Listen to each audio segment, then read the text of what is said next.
Você está conectado à Rádio Rocha Pinto. Angola, boa noite. Bem-vindos ao Flash Informativo na Rádio Rocha Pinto. Edição de quarta-feira, 22 de janeiro de 2025. Vamos aos principais destaques. 4 membros angolanos da mesma família morrem em Portugal por intoxicação. A província do Ambo resiste ao primeiro caso de cólera. O Banco Nacional de Angola prevê subida do PIB nacional em 3,5% este ano. TAG adquire três novas aeronaves Boeing por 110 milhões de dólares. Imprensa vai passar a divulgar julgamentos de crimes de vandalização dos bens públicos. Na China, inaugurada a primeira base de treinamento de robôs. O asseguramento técnico é de Cláudio Malone, coordenação Joana Leão, vozes notícia de Adão Jorge e Rebeca Salanja.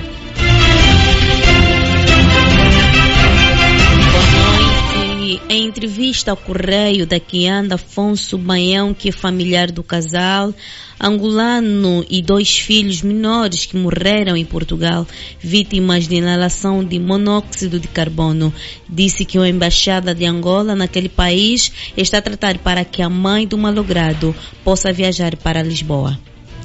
O objetivo disse é decidir se será feito transtorno ou traslado por 4 membros da mesma família, quartos após inalação de gases tóxicos de fogareiro usado para aquecimento. A tragédia aconteceu em Vilar Formoso, onde residia o casal mais 2 filhos.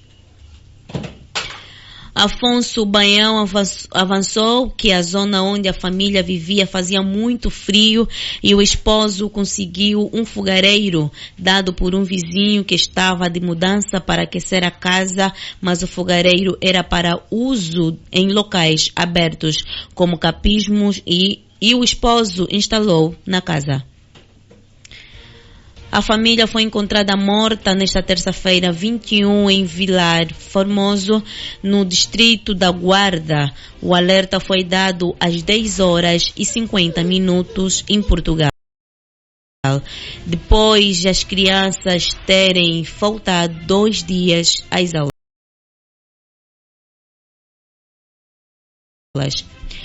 Os bombeiros arrombaram a porta de casa e encontraram a família já sem vida. O Ambo registrou nas últimas 24 horas o primeiro caso de cólera depois das províncias de Luanda, Icolo, Ibengo e Malange. Trata-se de uma cidadã de 34 anos que recentemente esteve na província de Luanda, no município de Cacoaco. O diretor clínico do Hospital Geral do Ambo, Elias Herculano, apresentou o estado da paciente e falou do tratamento que está a ser prestado. O chefe do Departamento da Saúde Pública, Valentim Catolo, assegurou que já está a ser feito trabalho intenso para se apurar os cidadãos com quem a paciente manteve contacto. O Ministério da Saúde comunicou que nas últimas 24 horas foram registrados 59 novos casos de cólera. Desde o início do surto foi reportado um total cumulativo de 671 casos, sendo 484 na província de Luanda, 117 na província de Icolo e Bengo, 67 no Bengo, 2 na província de Malange e 2 na província do Uambo, com idades compreendidas entre os 2 e 81 anos, dos quais 345 representam 51% do sexo masculino e 326 representam os 49% do sexo masculino. O Banco Nacional de Angola prevê a subida do PIB em 3,5% neste ano. As previsões do Banco Nacional de Angola apontam que o produto interno bruto nacional deverá apresentar um crescimento de 3,5% neste ano de 2025. Vários fatores estarão a contribuir para esta subida. Segundo o governador do Banco Nacional de Angola, Manuel Tiago Dias, que falava nesta terça-feira 21 em conferência de imprensa à saída de reunião do Comitê de Política Monetária, o setor não petrolífero será principal contribuinte para a subida do PIB em 2025, com o seu crescimento estimado em 4,24%.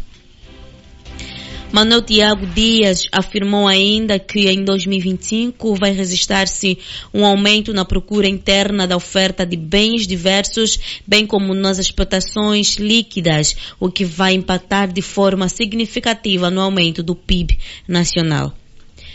O anúncio sobre o ajustamento de 25% dos salários da função pública poderá, de acordo com o governador, estimular o consumo privado. O investimento privado também entra na lista de tendências de crescimento apontados pelo governante.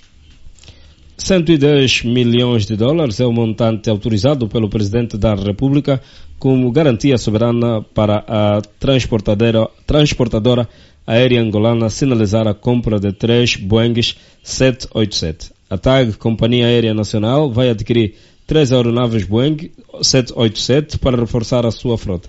A sinalização da compra exige que sejam desembolsados 150 milhões de dólares através de um empréstimo junto do consórcio entre a Africa Bank, Africa Sport, Import Bank e o Banco Absa. Para tanto, foi necessário o Presidente da República autorizar uma garantia soberana no valor de 110 milhões de dólares. Os 3 novos aviões da Boeing do modelo White Tail Dreamliner serão adquiridos para capacitar a Companhia de Bandeira Nacional de meios necessários para o seu funcionamento, assim como a estratégia do Executivo angolano em tomar o país num hub regional, promovendo a diversificação da economia.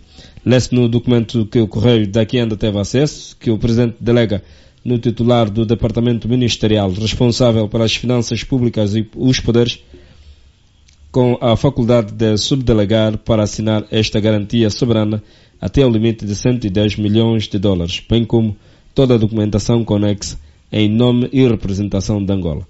A emissão da garantia soberana levará a TAG a pagar uma taxa correspondente a 1% do valor da garantia de financiamento nos termos do artigo 39 do Regulamento da Emissão e Gestão da Dívida Pública, aprovada por decreto presidencial. Órgãos de comunicação social passam agora a divulgar julgamento e penas aplicadas aos crimes contra a vandalização dos bens públicos. A determinação foi concedida pelo Conselho Superior da Magistratura Judicial, que aponta os elevados casos dos crimes contra a vandalização de bens públicos. A decisão foi resultado da primeira reunião dos titulares dos órgãos que intervêm na administração da Justiça realizada aos 18 de junho de 2024.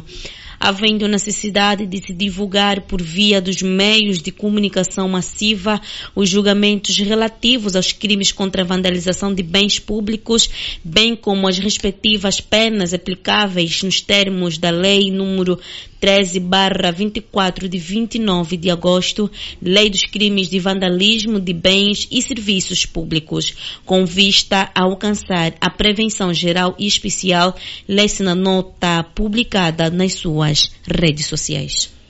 Notícias do Fórum Internacional. A China inaugura a primeira base de treinamento de robôs. A China lançou esta terça-feira, 21 de janeiro de 2025, o seu primeiro centro de treinamento de robôs humanoides heterogêneos no distrito de Pudong, em Xangai.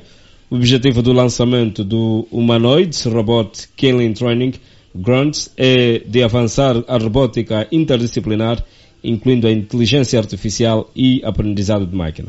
Atualmente, o país asiático pode treinar mais de 100 robôs, embora a meta seja atingir os 1000 até 2027. O centro colaborará com empresas locais de robótica para acumular um vasto conjunto de dados de 10 milhões de entradas de dados físicos de alta qualidade até 2025. Estes esforços visam aprimorar a aplicação prática de robôs humanoides em setores como manufatura e serviços públicos. Em meio ao envelhecimento da população e à competição tecnológica global, os robôs humanoides são vistos como uma solução para os desafios da força de trabalho e impulsionadora da inovação industrial. Até 2030, o mercado de robôs humanoides da China deve disparar em 11,35 bilhões de euros. A instalação do Pudong também planeja revelar seu robô de última geração, Depsnik, com tecnologias avançadas para maior flexibilidade e inteligência. Pequim deve sediar os Jogos Esportivos Mundiais de Robôs humanoides inaugurais no final deste ano. E o ponto final do serviço informativo deste flash de quarta-feira, 22 de janeiro. Recordamos os títulos que fizeram a manchete. 4 membros da mesma família em Portugal morrem por intoxicação. A província do Ambo resiste ao primeiro caso de cólera. O Banco Nacional de Angola prevê subida do PIB nacional em 3,5% neste ano. Adquire 3 aeronaves Boeing por 110 milhões de dólares. A imprensa vai passar a divulgar os julgamentos de crime de vandalização dos bens públicos. Lá fora, inaugurada a primeira base de treinamentos de robôs na China. O segmento técnico deste jornal foi de Cláudio Malone, coordenação Joana Leão, vozes de notícias de Adão Jorge e Rebeca Salancho. Boa noite e boa quarta-feira.